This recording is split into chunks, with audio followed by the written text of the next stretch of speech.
வணக்கம். பனங்கிழங்க நாம் அவிச்சு சாப்பிட்ருப்போம். அவிச்ச பனங்கிழங்கோட ஒரு சில இன்க்ரீடியன்ட்ஸ் சேர்த்து இன்றைக்கி மண்பானை சமையலில் இடித்த பனங்கிழங்கு எப்படி செய்கிறதுன்னு பார்க்க போகிறோம். அதுக்கு முன்னாடி நம்ம மண்பானை சமையல் சேனலை சப்ஸ்கிரைப் பண்ணாதவங்க மறக்காமல் சப்ஸ்கிரைப் பண்ணிக்கோங்க. எத்தனை பேர் டவுனோட பனங்கிழங்கு பார்த்துருப்பீங்கன்னு தெரில. நாங்கள் உழவர் சந்தையில் பனங்கிழங்கு வாங்கினதுனால எங்களுக்கு டவுனோட பனங்கிழங்கு கிடச்சிது. இந்த டவுனை நாங்கள் வெட்டி டேஸ்ட் பண்ணி பார்த்தோம். ரொம்ப நல்லா இருந்துச்சு. நீங்களும் இந்த மாதிரி டவுன் கிடச்சிதுன்னா வாங்கி டேஸ்ட் பண்ணி பாருங்கள்.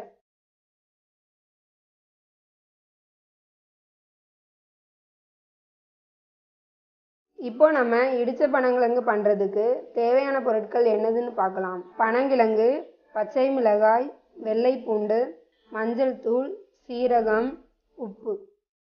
முதல்ல பனங்கிழங்கோட தோலை உரித்து எடுத்துட்டு மேல் பகுதியையும் கீழ்ப்பகுதியையும் கொஞ்சம் கட் பண்ணி வச்சுருக்கேன். அதுக்கப்புறம் பாத்திரத்தில் பனங்கிழங்கு முங்குற அளவுக்கு தண்ணி ஊற்றி உப்பு மஞ்சள் தூள் சேர்த்து பனங்கிழங்க அவிச்சு எடுத்துக்கிறேன்.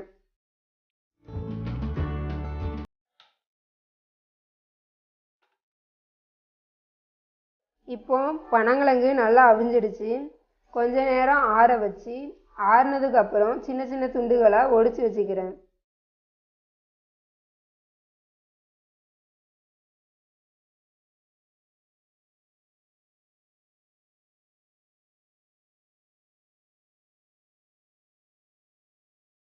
இப்போ நான் அம்மியில் இடித்த பனங்கிழங்கு ரெடி பண்ண போகிறேன். முதல்ல பச்சை மிளகாயை அம்மியில் வச்சு தட்டிக்கிறேன்.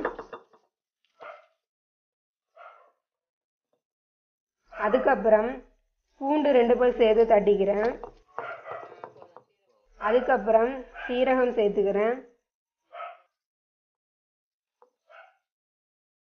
அதுக்கப்புறம் ஒடிச்சு வச்சுருந்த பனங்கிழங்க கொஞ்சம் கொஞ்சமாக சேர்த்து தட்டிக்கிறேன்.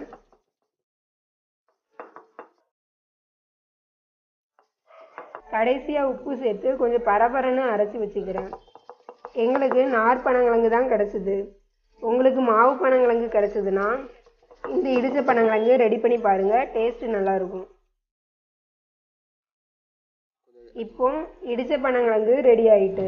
இதை நீங்கள் மிக்சிலையும் ரெடி பண்ணலாம். மிக்சிலனா பனங்கிழங்கோட இந்த இன்க்ரீடியன்ட்ஸ் சேர்த்து ஒரு சுற்று மட்டும் சுற்றி எடுத்து வச்சுக்கோங்க. இந்த இடித்த பனங்கிழங்க துவையலாகவும் பயன்படுத்திக்கலாம். பழைய சோறுக்கு ரொம்ப நல்லா இருக்கும். அடுத்து இன்னொரு ஆரோக்கியமான எளிமையான சமையல் குறிப்போடு வந்து சந்திக்கிறேன். நன்றி.